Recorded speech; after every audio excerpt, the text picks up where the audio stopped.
Assalamualaikum warahmatullahi wabarakatuh. Selamat pagi, selamat berjumpa kembali dengan saya Murni Handayani dalam mata kuliah Bahasa Indonesia pada program studi pengembangan produk agroindustri. Untuk pertemuan kali ini kita akan membahas materi terkait dengan teks akademik dalam genre mikro. Teks akademik atau teks ilmiah dapat berwujud dalam berbagai jenis, misalnya buku, ulasan buku, proposal penelitian, laporan penelitian, laporan praktikum, dan artikel ilmiah. Jenis-jenis tersebut merupakan genre makro yang masing-masing di dalamnya terkandung campuran dari beberapa genre mikro seperti deskripsi, laporan, prosedur, eksplanasi, eksposisi, dan diskusi.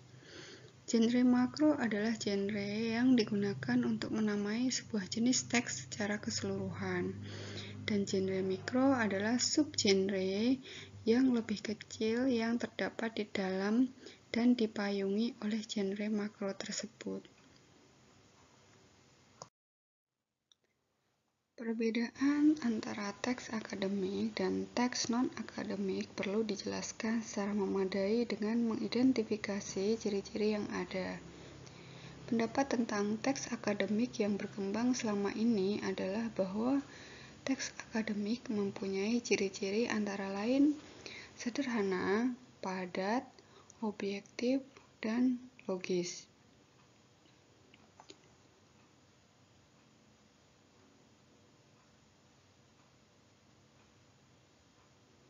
Atas dasar kenyataan ini, perlu diungkapkan ancangan yang dapat dijelaskan atau menjelaskan perbedaan antara teks akademik dan teks non-akademik.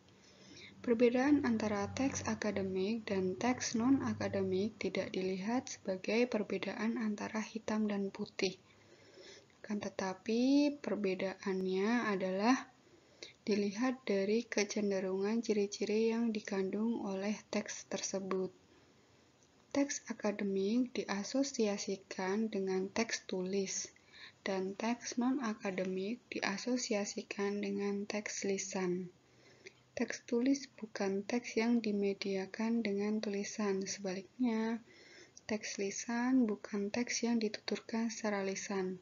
Sebagai contoh, teks berita yang didengarkan di radio adalah teks tulis yang dimediakan secara lisan, dan naskah drama dalam bentuk dialog adalah teks lisan yang dimediakan dengan tulisan.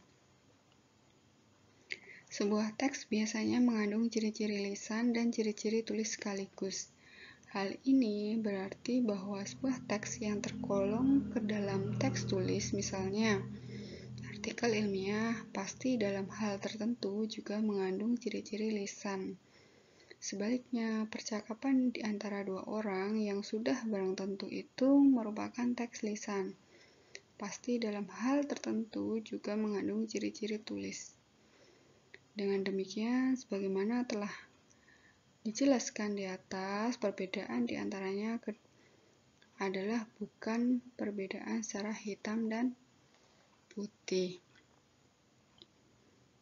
Pada intinya, bahwa teks akademik itu menggunakan teks bahasa baku, sedangkan teks non-akademik cenderung menggunakan bahasa lisan seperti itu.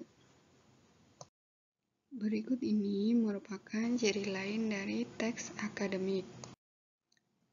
Yang pertama adalah sederhana, artinya bahwa struktur kalimat yang sederhana mengandung subjek, predikat, objek, dan keterangan. Contohnya, studi ini menguji keterkaitan antara usia dan kinerja manajer. Kemudian yang kedua adalah padat informasi.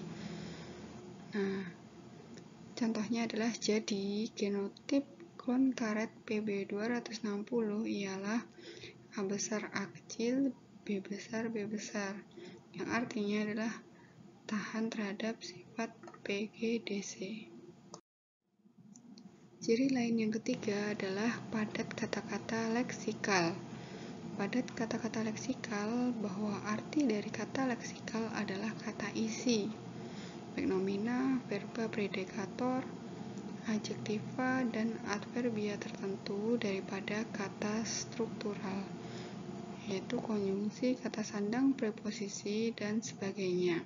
Contohnya, kesimpulan bahwa sifat ketahanan tanaman karet terhadap PGDC dikendalikan oleh dua pasang gen utama yang mematahkan dugaan sebelumnya yang menyebutkan bahwa sifat tersebut dikendalikan secara poligenik.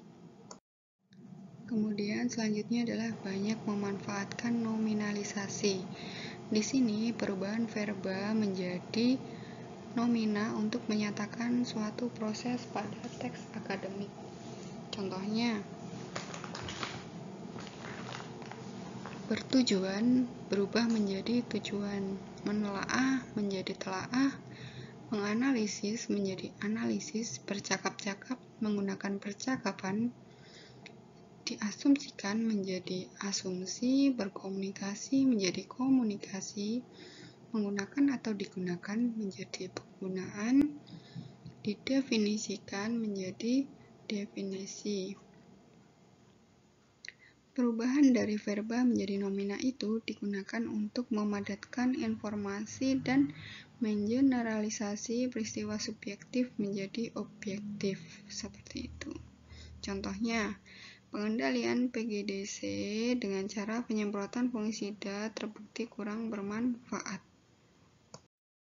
Kemudian selanjutnya adalah banyak memanfaatkan istilah teknis.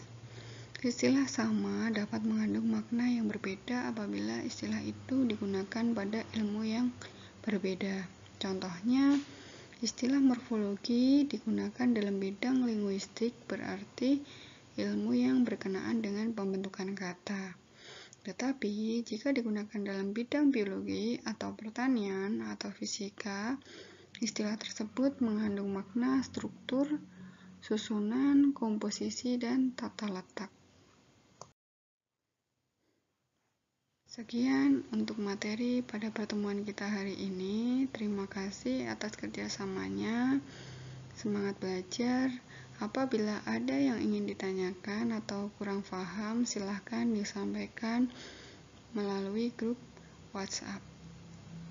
Terima kasih. Sekian. Wassalamualaikum warahmatullahi wabarakatuh.